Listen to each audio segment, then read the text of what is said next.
आज आहे गुरुवार, तर जय श्रीराम सर्वांना. मी आली होते बघा चपात्या बनवण्यासाठी. आमच्या भाऊकीत कुंकुट्याचा कार्यक्रम होता आणि चपात्या बनवण्यासाठी आम्ही आलो होतो बरडावरती. पिंका काकीचा स्वयंपाक बघा. व्हिडिओ काढायचं म्हणत होत्या म्हणून घेतलं त्यांना व्हिडिओ मध्ये. काही आहेत आमच्या पिंका काकी. आपली वसुंधरा पायदिंडी झाली ना, त्यावेळेस त्यांनी व्हिडिओ बघितलेला होता आणि ह्या आमच्या जवळच्याच आहेत, म्हणजे चुलत जाऊच आहेत. त्या म्हटलं अगं मला का व्हिडिओमध्ये घेतलेलं नाही, मी पण होते की तुमच्याबरोबर. चला म्हटलं आज आता मौका आलाय तर घेतेच तुम्हाला व्हिडिओमध्ये. आणि आम्ही सगळेजण चपात्या करायला गेलो होतो बरडावरती.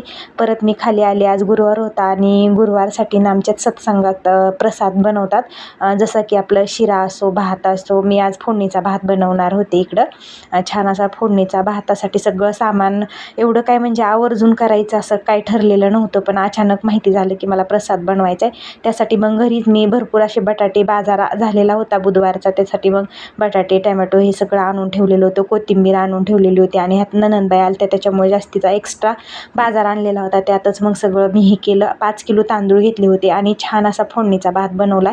सगळं सामान एकत्रित करून घेतला आणि माझा फोडणीचा भात 5:30ला तर झालेला होता, कारण गरम गरम कसा नेणार ना मंदिरापर्यंत, त्यासाठी ना लवकरच बनवलेला होता. आणि इकडे माझ्या नणंदबाई ती बसलेल्या आहेत, त्या बार्शीला गेल्या होत्या आणि खूप सारा कंटाळा आला होता, म्हणून म्हटलं चला चहा करून द्यावा त्यांना. आणि मला पण मंदिरात जायचं होतं.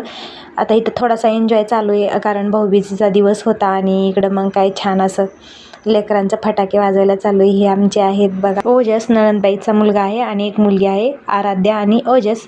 आणि आम्ही मग परत मंदिरात आलो. टाईम झालेला होता 7:30ला मला निघावं लागतं. आम्ही सगळेजण 7:30ला आमच्या सेवा केंद्रातले भरपूर अशा आधी पोहोचतात. एक अर्धा तासानं तरी वाट बघत बसलेले असतात. इकडे मग छान मी आणि श्रेयाने आरती घेतलेली होती आणि छान इकडं सत्संगाला सुरुवात झाली. सगळ्यांनी बसून घेतलेलं होतं.